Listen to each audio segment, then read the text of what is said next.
माझ्या गोष्टीचं नाव आहे The Bag of Cherries. She walked into the grocery store, keys jangling on her finger, eyes roaming the racks, not quite finding what she was looking for. She turned around and saw it, a bag of cherries. However, they weren't just any cherries.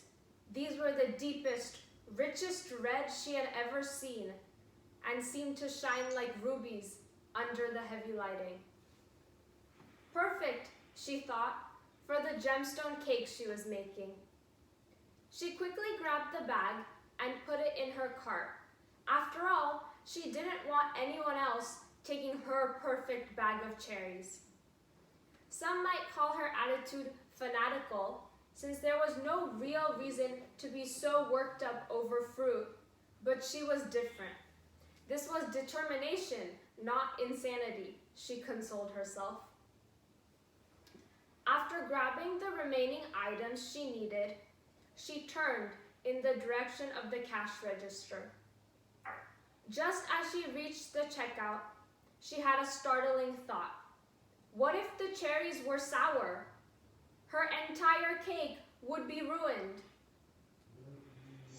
She quickly headed into an abandoned aisle and opened the bag, slipping her fingers inside and grabbing a cherry.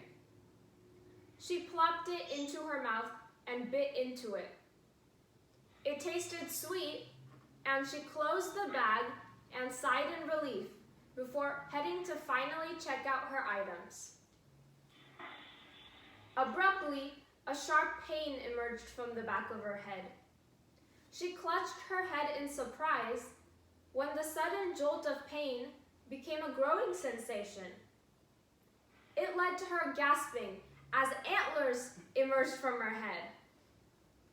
Just because the series Sweet Tooth had a 98% rating on Rotten Tomatoes didn't mean she wanted to be like the main character, she thought indignantly. For reference, there's a series on Netflix called Sweet Tooth that has a 98% rating for season 1 on Rotten Tomatoes, in which the main character is half deer, half human, and has antlers, like the main character of my story. Opening her phone camera to check, she felt a growing sense of dread as she saw that her antlers were, in fact, real.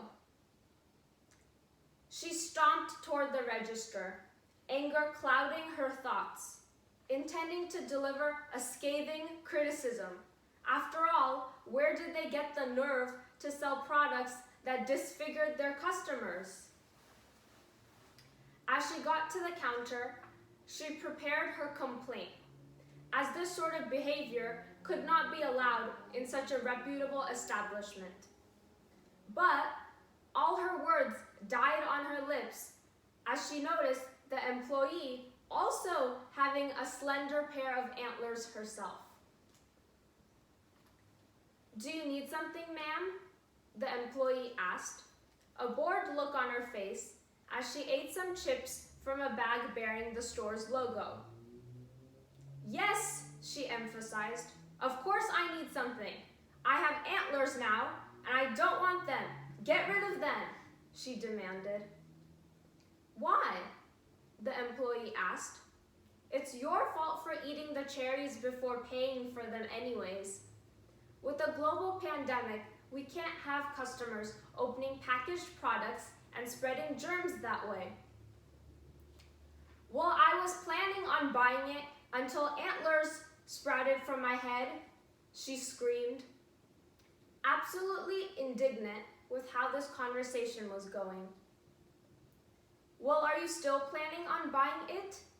asked the employee, with the look of someone who had dealt with too many annoying customers and wanted to go home.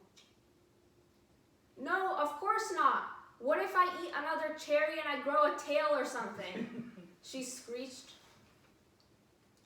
The employee looked up from what she was doing, an amused look on her face, before pointing her finger toward a sign nearby. The sign read, "Consuming food items before payment will cause a punishment to be inflicted on the customer. However, full payment of the item will cause this punishment to be retracted. "Well, why didn't you tell me this earlier?" she asked, wondering who in the world even bothered to read signs in a store anymore when they could just ask the employees. Placing her remaining items on the conveyor belt, she pulled out her credit card and handed it to the employee. This had truly taken a ridiculous amount of time, she thought. She briefly wondered how they had gotten the antlers to sprout, but then abandoned that thought instantly. All that mattered now was what fruit she was going to use for the diamond on her gemstone cake.